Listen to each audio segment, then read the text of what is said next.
ये तस्वीरें उत्तराखंड के रुद्रप्रयाग जिले की हैं। यहाँ छेनागाड़ इलाके में जो तबाही हुई है वो अभूतपूर्व है। इस क्षेत्र में केदारनाथ आपदा के बाद बताया जा रहा है ये सबसे बड़ी तबाहियों में है और छेनागाड़ नाम का इलाका जो पूरी तरह से यहाँ साफ हो गया है। कई लोग नदी में बह गए हैं और यहाँ 1 दर्जन से ज्यादा दुकानों का कोई अस्तित्व नहीं है जो पहले यहाँ हुआ करती थी। यहाँ कुछ स्थानीय पत्रकारों और हमारे साथी गजेंद्र रौतेला ने पहुंचकर हमें जो जानकारी भेजी है वो हैरान करने वाली है। इस जगह के सभी रास्ते मुख्यालय से कट गए हैं। आप देख सकते हैं तस्वीरों में कि कैसे एसडीआरएफ और एनडीआरएफ के जवान यहाँ पहुंचकर राहत की कोशिश कर रहे हैं, लेकिन नदी में जो पानी आया है और उसमें जो लोग बहे हैं उनके मिलने की, विशेष रूप से जीवित मिलने की संभावना बहुत कम बताई जा रही है। नमस्कार, मेरा नाम है हृदय जोशी और आप देख रहे हैं इको एंड एनर्जी टॉक। इस साल उत्तराखंड में जो भारी तबाही हो रही है लगातार, उसकी कवरेज हमारे इस चैनल पर जारी है। अभी रुद्रप्रयाग मुख्यालय से कोई 50 किलोमीटर की दूरी पर छेनागाड़ पूरी तरह से बर्बाद हो गया है और इसकी तस्वीरें या इसके बारे में जानकारी आपने समाचार पत्रों में जरूर देखी होगी, लेकिन फर्स्ट हैंड इंफॉर्मेशन के लिए प्रकृति संस्था के गजेंद्र रौतेला, जो मेरे साथ कई जो पर्वतीय यात्राओं का एक हिस्सा भी रह चुके हैं और एक सजग नागरिक हैं, उन्होंने वहां पहुंचकर इको एंड एनर्जी टॉक के लिए ये जानकारी भेजी है। तो मैं इस समय घटनास्थल पे ग्राउंड जीरो पे छेनागाड़ में मौजूद हूँ और मैं समझ नहीं पा रहा हूँ कि मैं छेनागाड़ को किस तरह से याद करूँ। मेरी स्मृतियों में जो छेनागाड़ है, उन स्मृतियों में छेनागाड़ में 10-15 दुकानें हुआ करती थी, जिसमें राशन पानी की दुकान से लेकर के चाय पानी ढाबा और एक मेडिकल स्टोर और मिठाई की दुकान, जो गांव का एक जो ज़रूरी बाज़ार होता है, तो उसमें जो भी ज़रूरी सामान होता है वो यहाँ पर मिल जाता था। छोटा मोटा जो सब्जी वब्जी है वो यहाँ पर मिल जाती थी। लेकिन आज मैं देख रहा हूँ कि जो छेनागाड़ है, इस मलबे के नीचे जहाँ पर मैंने कभी खाना खाया, चाय पी और एक पड़ाव के रूप में यहाँ पे रुके रहे, विश्राम किया, अपनी गाड़ी खड़ी की और बाइक खड़ी की यहाँ पर, तो वो आज नेस्त नाबूद हो गया है। उसकी पहचान खत्म हो चुकी है। वो मलबे के नीचे, जिस मलबे में मैं खड़ा हूँ उसके नीचे दफन है। और ये जो पुल है, ये पुल आगे की तरफ जो ये है ताल जामण और गुप्तकाशी की तरफ जो नाग जगही वाला जो सड़क जाता है, लवारा लमगंडी वाला, आप वो देख पा रहे हैं। और सामने जो ये जो बस है, उस बस के पीछे की तरफ जो है वो फॉरेस्ट की यहाँ पर चौकी है। और जो ये आप देख रहे हैं ये ही छेनागाड़ है। यहाँ तक इसको छेनागाड़ कहते हैं जब ये पूर्वी बांगर के गाँवों से की जलधाराओं से मिल करके बनती है, जिसमें गाँव हैं डांगी, खोड़, भुनाल गाँव, मथिया गाँव, बक्सीर और उछोला, भौर, ये सारे जो गांव हैं उनकी जलधाराओं से मिल करके बनता है।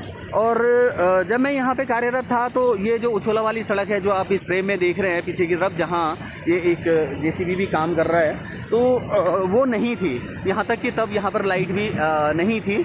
लेकिन उसके बाद 2009 तक ये सारी सुविधाएं नहीं थी, लेकिन उसके बाद यहाँ पर ये सुविधाएं आई और ये सड़क जो है यहाँ से घंगासू जाते हुए सारे गांव को कनेक्ट करती है, जो गांव मैंने पहले बताए हैं। और इसी में से एक डाइवर्जन उछोला के लिए जाता है, जहाँ पे मैं कार्यरत था और 2005 से लेकर के 9 तक मैं रहा हूँ।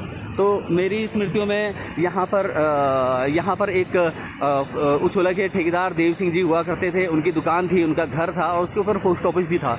उसके बगल में यहाँ पर जो ये बड़ा पत्थर दिखाई दे रहा है, यहाँ पर केसर सिंह जी की दुकान थी।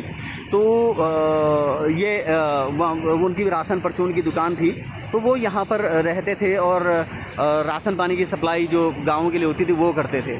और जहाँ पर अभी ये लोग खड़े हैं और पत्थर के ऊपर, तो यहीं पर तो जयदीप को हमने देखा है कि जिसने बहुत बचपन से ही काम धंधा अपना शुरू किया, अपना काम किया और अच्छी प्रगति की, अच्छी प्रोग्रेस की और धीरे धीरे उसने अपने व्यापार में प्रगति की। और उससे उसने यहाँ पर एक प्रकार का वो इस क्षेत्र का जो घंगासू बांगर जो पूर्वी क्षेत्र है बांगर का, तो उसका सप्लायर बना। तो अच्छी खासी दुकान यहाँ पर उसने इस्टेब्लिश कर दी थी, उसका अच्छा खासा रोजगार का साधन था। लेकिन सब कुछ आज नेस्त नाबूद है। कुछ देर पहले मैंने गजेंद्र रौतेला से संपर्क साधा और सीधे उनसे इंटरनेट लिंक के जरिए बात करने की कोशिश की। तो गजेंद्र जी, आप ये बताएं कि अभी आप जहां पहुंचे हैं वो जगह रुद्रप्रयाग से कितना दूर है अपने इस यात्रा के दौरान आपने क्या क्या देखा है, लोगों ने आपको क्या बताया है? कि ये गुप्त काशी से जोखुली वाला जो मार्ग था, जो 2013 की आपदा में एक लाइफ लाइन का जिसने काम किया था, ये वो मार्ग है। और जो छेना घाट है, वो लगभग एक प्रकार के हमारे रुद्रप्रयाग जिले के तीनों ब्लॉकों का सेंटर पॉइंट है। उखीमठ, जखुली और अगस्त्य का लगभग सेंटर पॉइंट है। तो यानी इस आपदा के कारण तीनों ब्लॉकों के कुछ ना कुछ गांव जो है इसमें प्रभावित हुए हैं। वो उखीमठ ब्लॉक के भी हैं, अगस्त्यनी ब्लॉक के भी हैं और जखुली ब्लॉक के भी हैं, तीनों के हैं वो। और जो ज्योग्राफी की बात हम कर रहे थे कि छेना घाट, उसका नाम क्या क्यों इस तरह से है, तो छेना का मतलब जैसा होता है सुरंग। तो यहाँ पर कोई मैन मेड कोई टनल कोई सुरंग नहीं है, लेकिन ये प्राकृतिक रूप से एक घाटी है और बहुत संकरी घाटी है, कि जो कि गुप्त काशी की तरफ से भी 5 किलोमीटर की तरफ से सड़क के मार्ग से अंदर को जाती है, और जोखोली की तरफ से भी जब बस्कीदार से हम जाते हैं तो लगभग 5 किलोमीटर के अंदर अंदर जाती है। और वो घाटी जो है ऊपर, जो पूर्वी बांगर के जो गांव हैं, वो उसमें डांगी है, खोड़ है, भुनाल गांव है, बक्सीर है, मच्छा गांव है, उछोला है, भौर है। तो ये बड़ी आबादी वाले क्षेत्र हैं, कि जबकि ये घाटी में हम अंदर घुसते हैं, और लगभग 10 किलोमीटर अंदर घुसने के बाद जो एक और एक डाइवर्जन है, मतलब जो स्टेट हाईवे है गुप्तकाशी सेना वाला, तो उससे अंदर हम जब जाते हैं तो ऊपर एक कटोरा नुमा जगह में ये सारे गांव हैं, और ये ठीक। अच्छे हैबिटेट विलेज हैं। क्योंकि यहाँ पे जो है पलायन थोड़ा कम मात्रा में है, क्योंकि यहाँ पे आजीविका जो है स्थानीय जो कृषि है, जो खेती बाड़ी वाले लोग हैं, जो पहाड़ी इलाकों में होता है, आलू होता है, राजमा होता है, भेड़ पालन है, पशुपालन है। और केदारनाथ यात्रा पे भी इन लोगों के अपने ढाबे, घोड़े खच्चर वगैरह यहाँ पे हैं। तो स्थानीय जो आजीविका है, घी का भी यहाँ पे व्यापार होता है, जो पशु उत्पाद है उसका व्यापार होता है, भेड़ पालन का काम यहाँ पर होता है, बकरी पालन का काम होता है। तो इस वजह से यहाँ पर जो है पलायन भी कम है, तो सभी गांव ज्यादातर आबाद गांव है। मैं छेनागढ़ में तो सारा तबाह हो चुका है, और हमारी दुकानें भी सारी तबाह हैं, 10-15 दुकानें। और इस समय वहाँ पे DDRF के जवान गए थे सुबह, वो दोपहर को वापस लौट गए हैं।